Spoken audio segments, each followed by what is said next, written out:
የተበደረኝን 50 ብር አልመለሰልኝም በማለት በጦር ወቅቶ የገደለው ግለሰብ በእስራት ተቀጣ። እኛም የምንመራው የእስልምና ጉዳዮች እንጂ የፖለቲካ ድርጅት አይደለም። የአዲስ አበባ ከተማ እስልምና ጉዳዮች ከፍተኛ ምክር ቤት አንዱ መምህር እመቤታችን በስቅለቷ ቀን ይላል፣ አንዱ አባት የምንበላውና የምንጠጣው ስጋና ደም የእመቤታችን የማርያም ነው ይላል። ወይስ የተነሳው ነው እንዳይበሰብስ የተደረገው ነው አንደኛ ወይስ እግዚአብሔር ኢየሱስን ስላነሳው የትኛው ነው ታዲያ በላጭ? ቢስሚላህ ሰላም አለይኩም ወራህመቱላሂ ተዓላ ወበረካቱ። ውድ ተከበራችሁ የኑር ፋሚሊዎች እንዴት አላችሁ? ዛሬም እንደተለመደው እንግዲህ በአዲስ እንደዚሁም አነጋጋሪ በሆኑ ቪዲዮዎች ተመልሰን ተገናኝተናል። ለምን እንደሆነ አላቅም አንዳንድ ሰዎች ወአለይኩም ሰላም ማለት ኮሜንት ላይ እንኳን በጣም እየከበራችሁ ነው።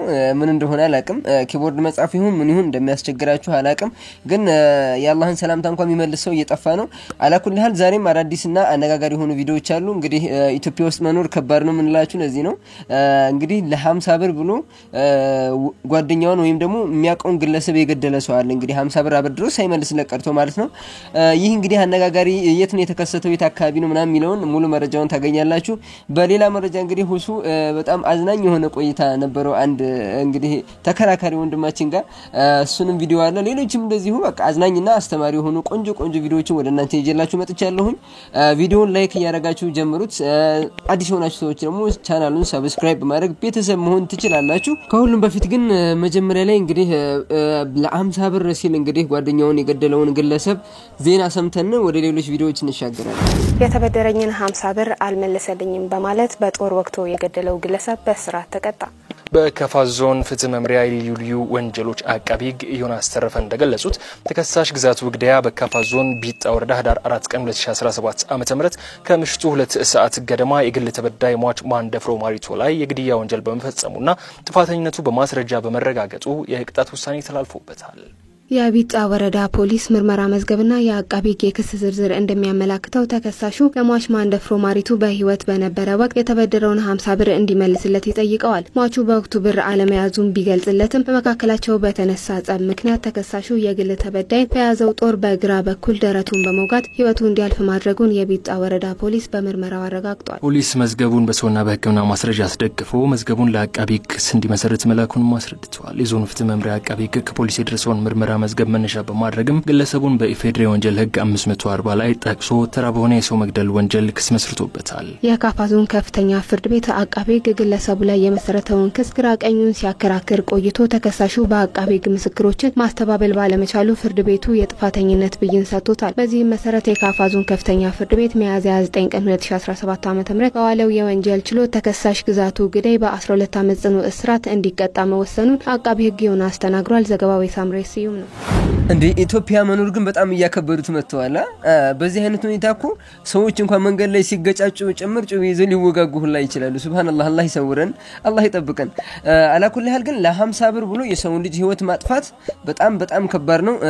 በዚህ አጋጣሚ ብድር የተበደራችሁ እሱ ደግሞ ኢትዮጵያ ውስጥ ሆናችሁ ብድር የተበደራችሁ ሰዎች ካላችሁ ብድራችሁን በጊዜ ብትከፍሉ ቆንጆ ነው። በኋላኒ ሌላ ጣጣ ውስጥ ብትገቡን የተጠያቂ አይደለሁም።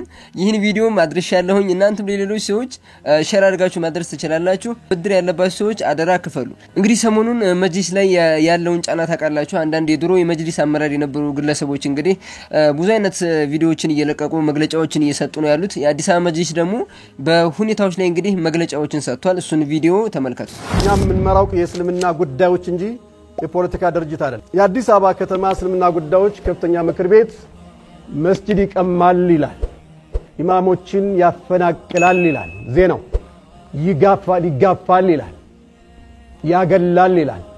ለዚህም በዜና መልኩ የሚሰሩ ስራዎች አሉ፣ በዳታም ተሰርተው የሚቀርቡበት አጋጣሚ አለ። እነዚህ ነገሮችን ሁሉ ግን ቀርቦ ከሚመለከተው አካል ጋራ ቁጭ ብሎ እነዚህ ሰዎች ለምን ተገፉ፣ እነዚህ መስጊዶች ለምን ተነጠቁ፣ እነማን ናቸው ከአካባቢው የተገለሉት የሚለው ጥያቄ መጥቶ ከተማው አመራሩ መልስ የሰጠበት አጋጣሚ የለም። በዜና ግን ይወራል። እኛ የምንመራው ቅድም እንዳልኳችሁ የእስልምና ጉዳዮች እንጂ የፖለቲካ ድርጅት አይደለም። እስላም ደግሞ የራሱ መርህ አለ። እሰቡት ሰሂህ ሐዲሶች እንኳን ተብሎ ቢታሰቡ ቢያንስ በትንሹ እስከ 2000 የሚሆኑ ሐዲሶች አሉ ነብዩ አሰላም ቢያንስ ከዛ በላይ ናቸው። ቁርአን ደግሞ 6236 አንቀጾች አሉት። እነዚህ ነገሮችን ሊያስተካክል የሚችል የተሳነው መመሪያ ሊሆን አይችልም ብለን እኛ እናምናለን። ሌላው በግሉ የሚያምነው ካለ የራሱ እሳቤ ነው የሚሆነው። የአዲስ አበባ መጅሊስ እንግዲህ ከብዙ ዝምታ በኋላ መግለጫ ሰጥቷል። ያው እንግዲህ እኔም በዚህ ሁኔታ ላይ ቪዲዮዎችን ሰርቼ ነበር። የድሮ ነበር እንግዲህ መጅሊስ አመራሮች እንግዲህ ሰሞኑን በአዲስ መልክ ወደ መጅሊስ የመመለስ ፍላጎት እንግዲህ እያሳዩ ነውና ለዛም ደግሞ ተግባራዊ የሆነ እርምጃዎችን እየወሰዱ ነው ያሉት። ሙስሊሙ ማህበረሰብም እንግዲህ ይህን መጅሊስ በንቃት ሊከታተለው ይገባል። አሁንም ደግሜ ነው የምነግራችሁ፣ ወላሂ በንቃት ልንከታተለው ይገባል። በጣም መታዘቡ አለ ሶሻል ሚዲያ ላይ እንግዲህ ስንቀሳቀስ መጅሊሱ የሆኑ ችግሮች ሊኖርበት ይችላሉ፣ አንዳንድ ስህተቶች ሊኖርበት ይችላሉ። ነገር ግን ከነስህተቱም ቢሆን ደግሞዋለሁ ከነስህተቱም ቢሆን ይህ መጅሊስ ያስፈልገናል። ተቋም የሚገነባው ደግሞ ፒውር ሆኖ ንጹህ ሆኖ አይደለም። ስህተት ሊኖረው ይችላል። ነገር ግን ስህተቱን ደግሞ እየኛ የነገርን እንዲቀርፍ እንዲያስተካክል ያደረግን ተቋማችን እንዲጠነክር ማድረግ አለብን እንጂ ተቋም ሲመጣ ቀንጥቀንጡን ብለህ እንደዚህ ነው ብለህ ቀንጥቀንጡን ብለህ መዝጋት ወላሂ ልክ አይደለም። ሙስሊሙ ማህበረሰብ ለአመታት ሲኖር ያለ ተቋም ያለ መብቱን የሚሟገትለት ያለ ተቋም እንዲቀር ያደረጉትም አንድ ምክንያት እንደዚህ ነው። በቃ ልዩነቶች ሊኖሩ ይችላሉ። አንዳንድ ደግሞ እኛ ማንፈልጋቸው ወይ ደግሞ ላይስማማን የሚችል ነገር ሊኖር ይችላል። ነገር ግን ደግሞ ተቋም እንዲቀጥል ማድረግ ይገባናል። ስህተቱን እንነግራለን። ነገር ግን ደግሞ ተቋማችንን እየደገፍን እንዳይናችን ብሌ ልንቆጣጠርና ልንከታተል ይገባል ብዬ አስባለሁ። እኔም በዛው መንፈስ እንግዲህ ኢንሻአላህ ኑር ሚዲያም ይሄን ነገር እየተከታተለ ያቀርብላችኋል። እንግዲህ ደግሞ የሌሎች እምነት ተከታዮች እንግዲህ አንዳንድ ኮንፍሊክት እየተፈጠረ ነው ያለው፣ ብዙ መወዛገብ ነው ያለው። እኔ አይደለሁም ያልኩት እኔ አይደለሁም ያልኩት እንግዲህ ይሄ ልጅ እንግዲህ ከአንገቱ ማህተብ ያደረገ ልጅ ነው ይሄን ቪዲዮ የለቀቀው። እኛም ደግሞ እንግዲህ ሶሻል ሚዲያ ላይ ስናገኘው ደግሞ ሙስሊም ማህበረሰቦች ይማሩበታል። ሌሎች ደግሞ እንግዲህ ክርስቲያን ወገኖቻችን ይነቃሉ፣ ይደነግጣሉ በዚህ ቪዲዮ ብለን ስላሰብን ይሄን ቪዲዮ አጋርቻችኋለሁ። ተከታተሉት፣ በጣም ትዝናኑበታላችሁም ትማሩበታላችሁም። ለሁሱም ለዚህም መልስ ይሰጣል ኢንሻአላህ።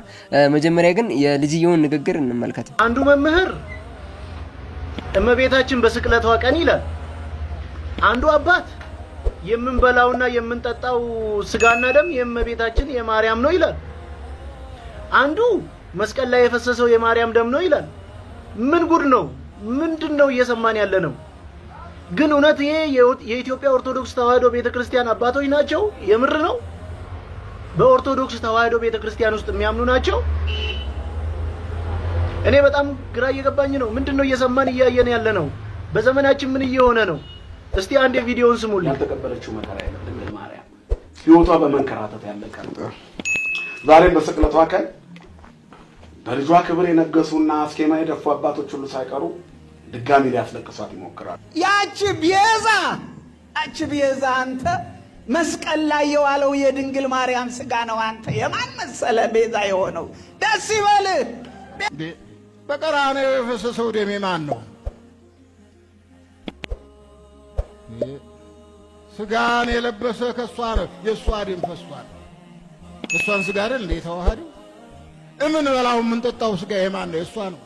እሺ ይሄ ምንድነው የሚባለው? የምንበላው የእመቤታችን የቅድስት ድንግል ማርያም ስጋ ነው።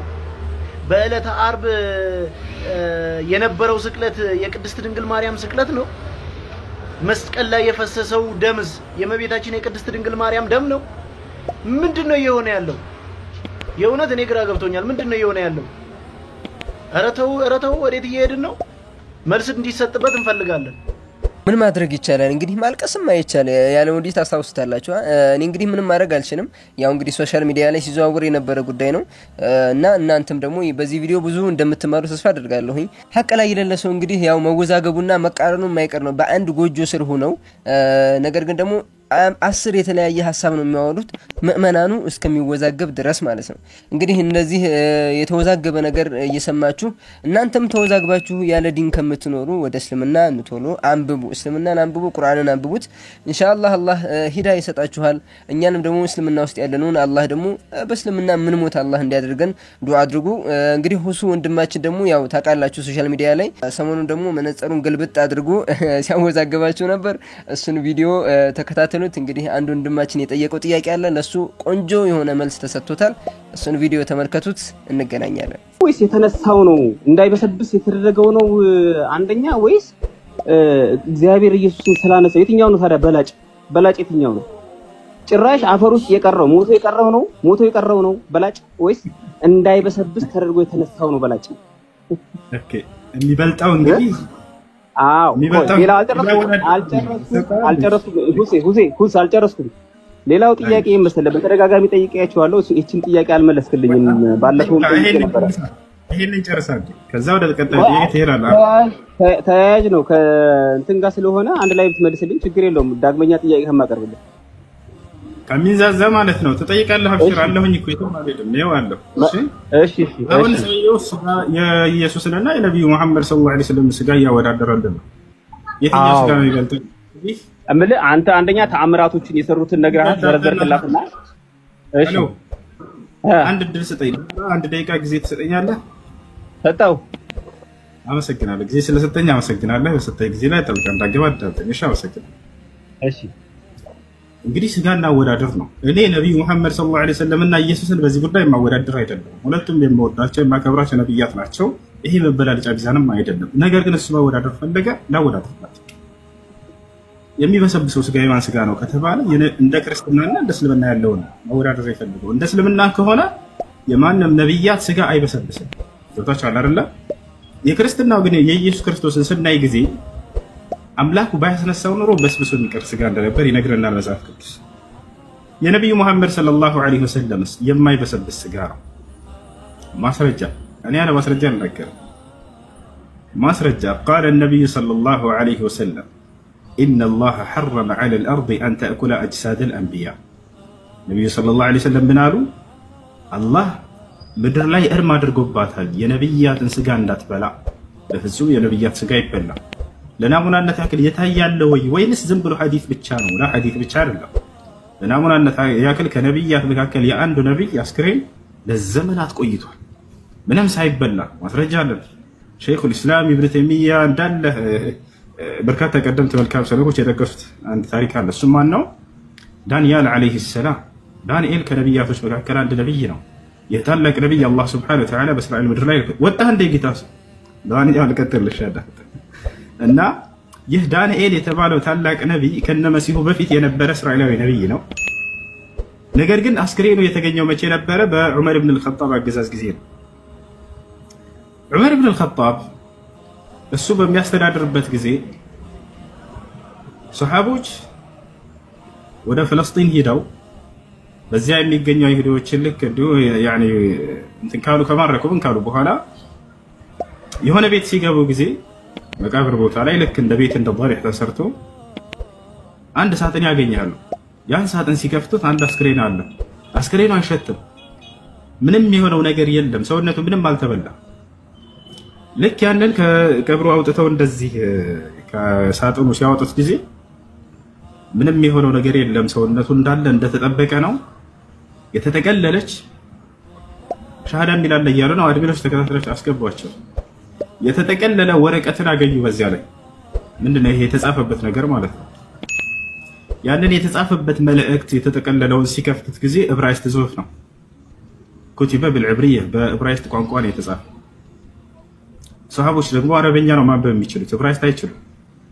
ነገር ግን ከሱሐቦች መካከል አይሁድ የነበሩ ነብዩ ሰለላሁ ዐለይሂ ወሰለም አቂተው እስልምናን የተቀበሉ በርካታ የአይሁድ ተከታዮች የነበሩ እስልምናን የተቀበሉ አሉ፣ ዕብራይስጥ የሚችሉ ማለት ነው።